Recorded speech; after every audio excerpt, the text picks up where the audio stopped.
世一會計專業到位。大家好，歡迎收睇新一集嘅北美稅務學堂。今日我要同大家分享一個比較少人會諗到嘅稅務策略。咁呢個稅務策略咧叫做 Qualified Charitable Distribution，就係或者英文有啲人會講佢叫做 QCD。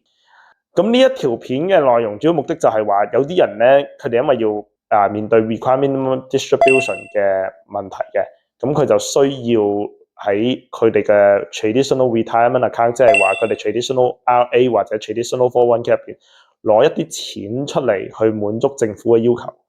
咁如果你有可能係有1000萬嘅 401k 或者 traditional RA 啊，或者唔好話1000萬，可能係100萬咁樣。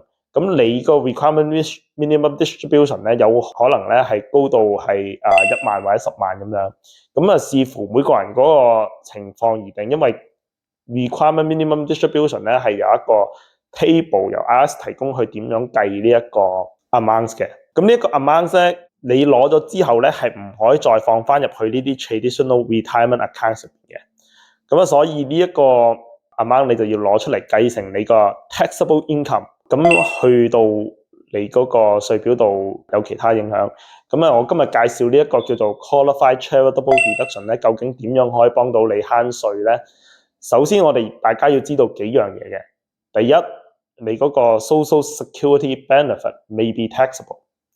咩意思咧？就係1983年嘅時候當時嘅美國總統就決定咗要徵呢個 Social Security Benefit 嘅稅。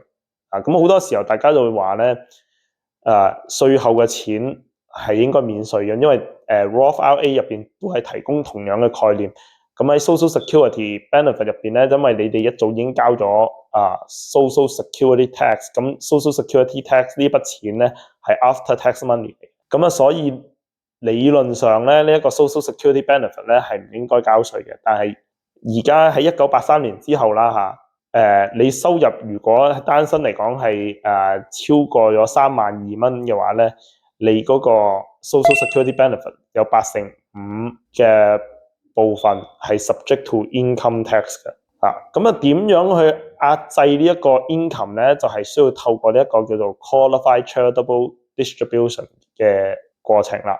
因為呢一個令到你嗰個 IRA distribution 唔當成收入，所以咧你嗰個 Social Security Benefit 咧嗰個計算收入就會相對減少。咁呢一個係其中一樣幫大家慳到稅嘅。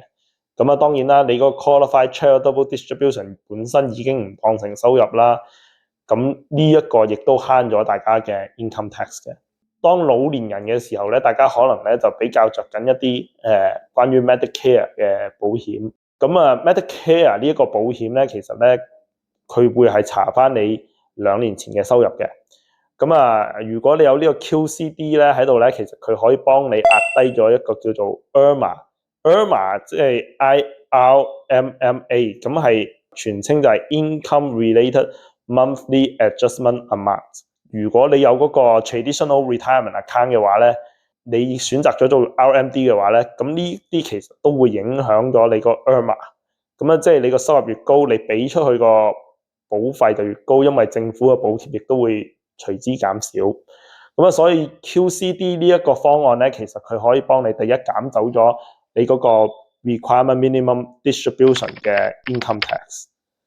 第二就係令到你嗰個 Social Security Benefit 你可以keep 得更多，因為你嗰部分有機會係收少啲稅，或者甚至乎唔使交稅。第三樣嘢佢可以幫你壓低咗呢一個 IRMA， 就係你紅藍卡。大家紅藍卡嗰個保費咧，你可以只要你收入夠低，你係唔需要俾更多錢，因為政府嘅補助會更加多。係啦，所以呢個 QCD 就有呢3個好處啦。